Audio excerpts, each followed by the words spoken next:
Salut les amis, j'espère que vous allez bien. Ça fait, ça y est, 6 mois que l'année a commencé. C'est les vacances pour ceux qui sont encore dans le milieu scolaire, alors bonnes vacances à tous. Courage pour ceux qui travaillent. Vous aurez aussi des vacances, j'espère. Si je me trompe pas, cette vidéo sort le 14 juillet. C'est la fête nationale et je ne suis pas en France, voilà, j'ai pris des vacances. J'espère que ce sera cool. Peut-être que je vous ferai une petite vidéo sur mes vacances, je sais pas. Bon, aujourd'hui j'ai voulu faire cette vidéo pour faire un petit récap de l'actu Disney de ces 6 derniers mois, de cette première partie d'année, en accentuant sur les petites annonces du parc et sur tout ce qui tourne autour de la vie des castes, tout ce qu'on a pu vivre depuis ce début d'année. Alors, c'est parti!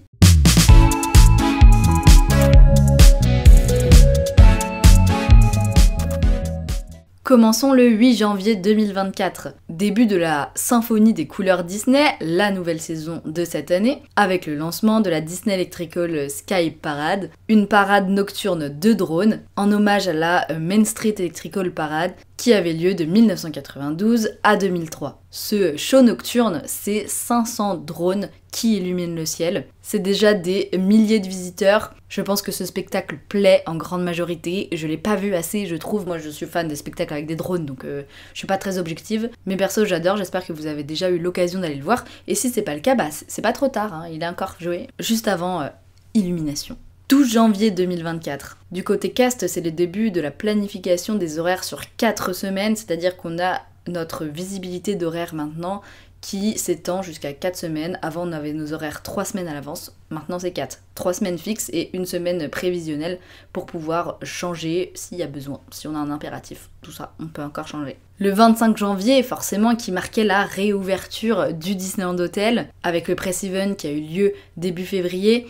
Bon, je vais pas vous refaire tout le topo sur le Disneyland Hotel parce que je pense que je vous en ai parlé en long, en large et en travers. Si vous voulez le revoir, hein, n'hésitez pas à regarder mes 2 vlogs sur l'événement, plus la FAQ. Voilà, l'hôtel le plus mythique de Disneyland Paris qui a rouvert ses portes. Janvier, c'est aussi le début de l'opération Piège jaune, à laquelle Disney participe pour soutenir les enfants hospitalisés. Cette année, c'est plus de 500 enfants et leurs familles qui ont participé à une journée VIP sur le parc, avec toujours la présence de célébrités pour soutenir l'événement. Voilà, on pense fort à ces enfants et leurs familles aussi. Passons au mois de février. Dans la nuit du 8 au 9 février, a eu lieu dans Studio 1 la Night Shift Célébration qui met à l'honneur toutes les équipes qui travaillent de nuit dans les parcs. Parce qu'effectivement, nous on fait tourner le parc le jour, les visiteurs voient le parc le jour, et puis après quand on rentre chez nous ou dans l'hôtel faire dodo, et ben il y a tout plein d'équipes qui s'activent la nuit pour faire du parc ce qu'il est, que ce soit des équipes de maintenance, de jardinage, tous ces métiers un peu de l'ombre dont on parle peu, mais sans qui la magie n'existerait pas. 20 février 2024, début des travaux sur la voirie d'Hollywood Boulevard, préparant les futurs studios. Voilà, la zone est inaccessible jusqu'en 2025. Ça participe à avoir encore plus de palissades, mais je suis persuadée que c'est pour le futur, un meilleur futur du parc Walt Disney Studios. Et ouais, studio représente, hein, même si bon, quand tout ça va rouvrir, finalement, ça s'appellera même plus Walt Disney Studios, mais bon. Supportons les palissades pour un avenir meilleur. Voilà, en ce moment, on est dans la politique, et bah...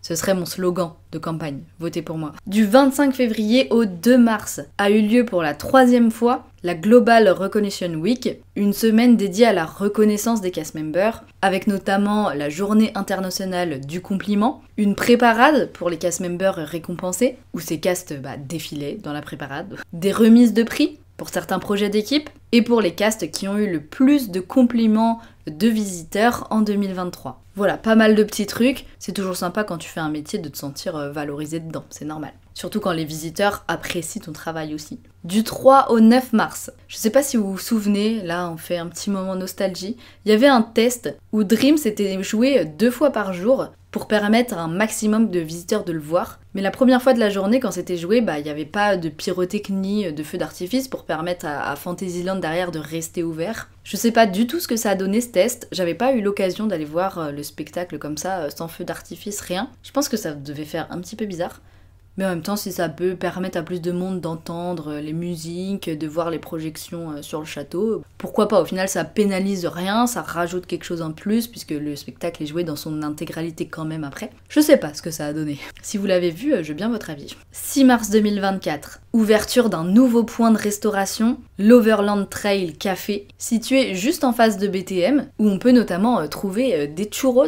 J'ai pas eu l'occasion non plus de le tester, ce petit point de restauration, mais c'est toujours sympa d'avoir des petits kiosques en plus. Puis je trouve qu'il est bien intégré dans le land. Du 7 mars au 26 juin, là c'est une grande période, mais qui a commencé le 7 mars, on pouvait retrouver une exposition à l'hôtel Marvel qui mettait à l'honneur 6 artistes féminines Marvel et leur œuvre du coup à l'occasion de la Journée internationale des droits de la femme. Pareil, ça fait partie des choses que j'ai loupées cette année, alors que j'aurais bien aimé voir ça. Vive les femmes. 25 mars 2024, Disney proposait à ses castes de venir prendre la pause pour faire partie de la mosaïque de photos qui se trouve actuellement devant Studio 1. La même chose avait été proposée aux détenteurs de pass annuel. Je sais pas si vous y avez participé, moi non, ça sert à rien de me chercher.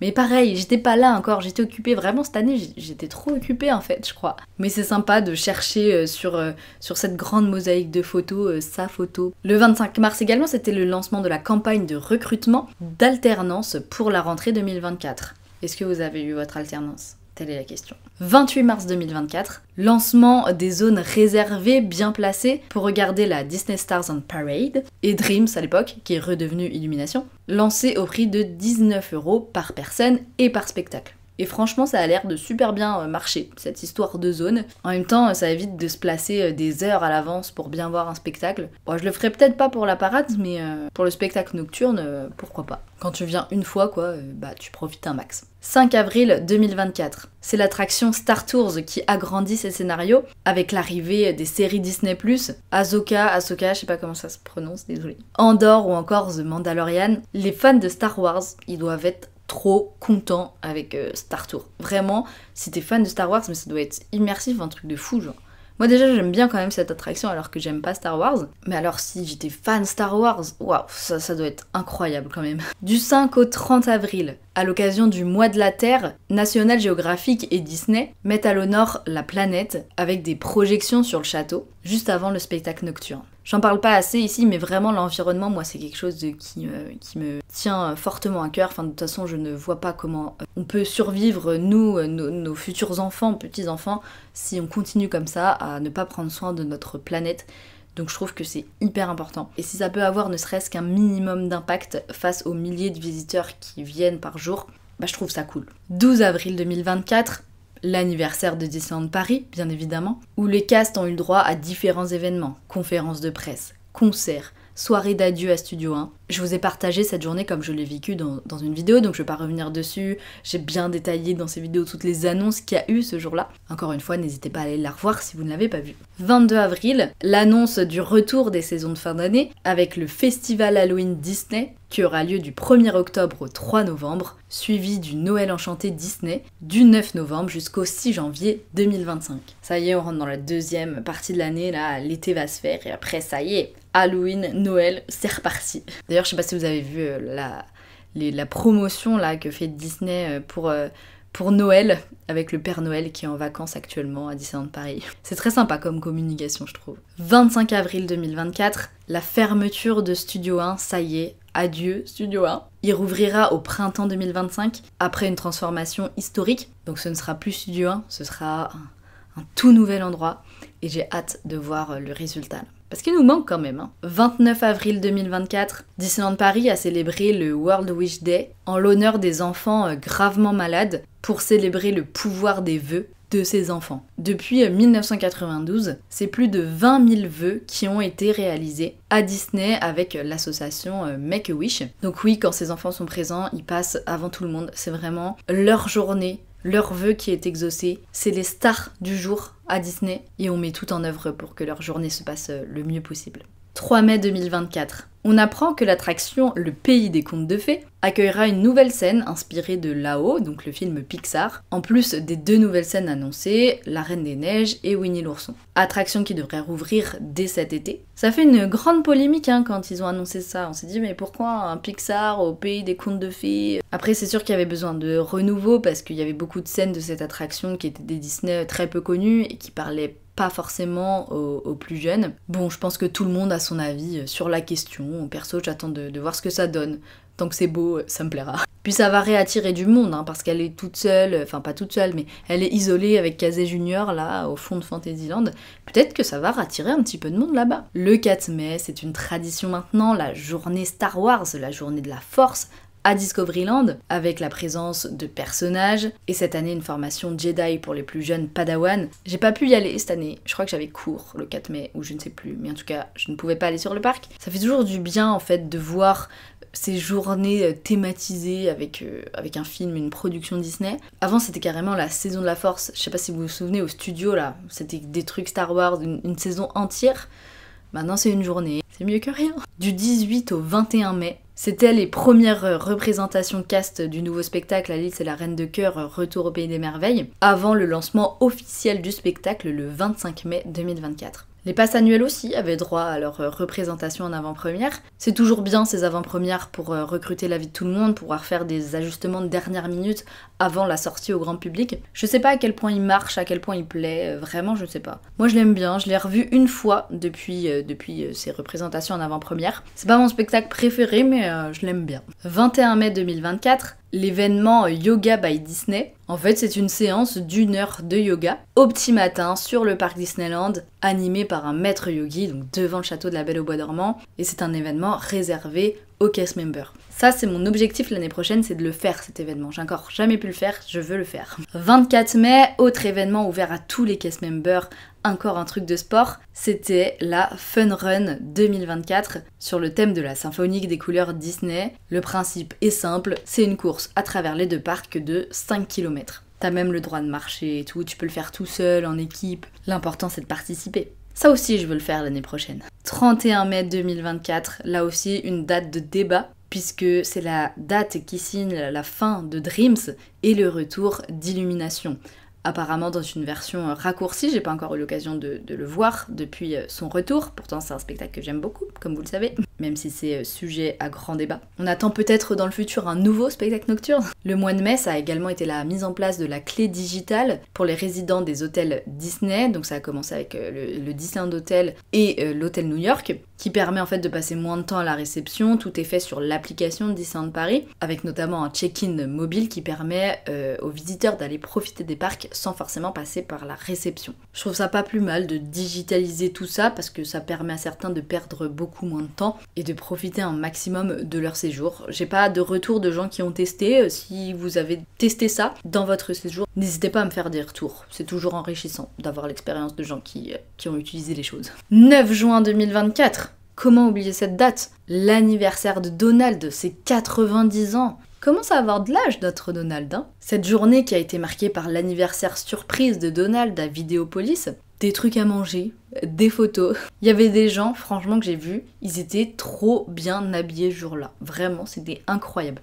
Vous faites des Disney Band, mais vous avez du talent, mais je suis jalouse de votre talent. Vraiment, j'aimerais savoir faire ça. Et pour les casts, ce jour-là a eu lieu le Duck Race 2024, qui est en fait une course de canards. Alors pas de vrais canards, ce serait de la maltraitance ça. Mais les canards de baignoire, là, les canards en plastique, dans l'attraction Small World. Il y avait aussi une épreuve de décoration de ces canards, et tout l'argent de la vente des canards en plastique est reversé au Secours populaire français. Je travaillais, je commençais tôt, j'ai pas pu faire la course. Mais ça doit être trop drôle de voir tous les petits canards en plastique. Là, tu soutiens ton canard pour qu'il arrive premier dans le monde des poupées. En soi, ça n'a aucun sens raconter comme ça, mais c'est trop drôle comme tradition. Le 19 juin, on se rapproche de la fin. 19 juin, sortie de Vice Versa 2, qui a été marquée par la présence de joie et colère au parc Walt Disney Studios pour pouvoir les rencontrer. Il y a également des produits dérivés, de la food avec les pop-corn, les donuts thématisés. Mais la présence de joie et colère, hein, on l'a bien senti, hein, le premier jour, la file d'attente pour voir colère et joie qui arrivaient jusque dans salle de crush. Ouais, on l'a bien senti. Mais colère est trop mignon. 21 juin, fête de la musique.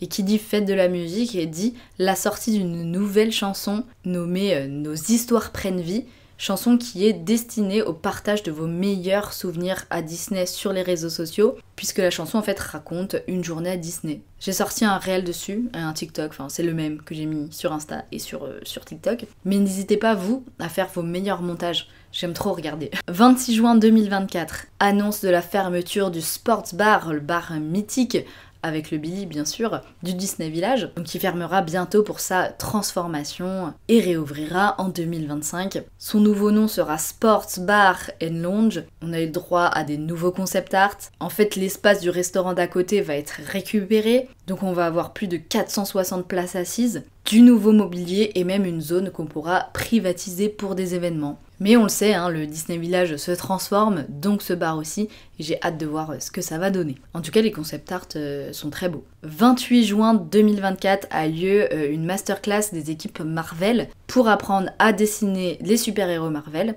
et rencontrer les grands noms derrière les œuvres de ces super-héros. Encore des événements qui sont top pour les fans Marvel, enfin même quand t'es pas fan Marvel, pouvoir vivre ça, rencontrer les gens qui sont derrière des personnages mythiques que tout le monde connaît, c'est incroyable.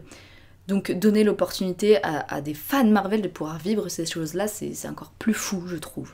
Voilà. Et c'est incroyable qu'Êtrecast puisse te donner ce genre d'opportunité. Ce jour-là, on nous a aussi annoncé que la boutique Boardwalk Candy Palace, donc la boutique de bonbons située sur Main Street, va être refaite, fermée et rouverte en 2025. Il va y avoir beaucoup de réouvertures en 2025. 2025, je sens, c'est l'année de Disney. Ouais. Donc elle va rouvrir avec une nouvelle expérience, mais qu'on reste dans le thème de la gourmandise, bien évidemment. Plus d'informations seront à venir sur ce projet. Pour l'instant, on peut pas trop en dire plus. Et enfin, le 29 juin 2024, qui marque la fin de cette première partie d'année. On le sait, le mois de juin, c'est le mois des fiertés. Pas de soirée cette année. De toute façon, les studios étaient pas aptes à accueillir une soirée avec toutes les palissades, clairement.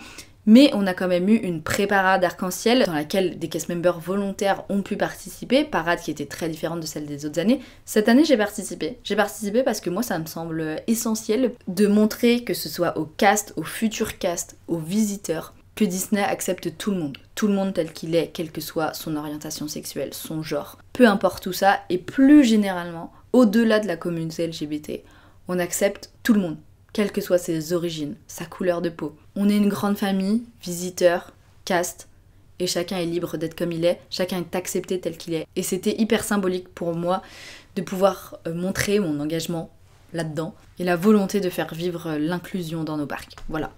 C'était la minute émotion. Voilà, il y a aussi des rencontres personnages dans la journée. Après, j'ai dû travailler, donc j'ai pas pu voir le reste de la journée. Voilà tout ce qui s'est passé dans ce début d'année, et je suis sûre qu'il y a encore plein de belles choses à venir dans la fin d'année, plein d'actu. Voilà, déjà cet été, ça va être le test des bornes de commande à Hyperion. Vous savez, les bornes de commande comme on a dans les fast-food là, en plus des caisses, ça peut être une bonne idée pour fluidifier un petit peu les restaurants. On attend de voir, il reste 6 mois dans l'année, on attend des belles choses.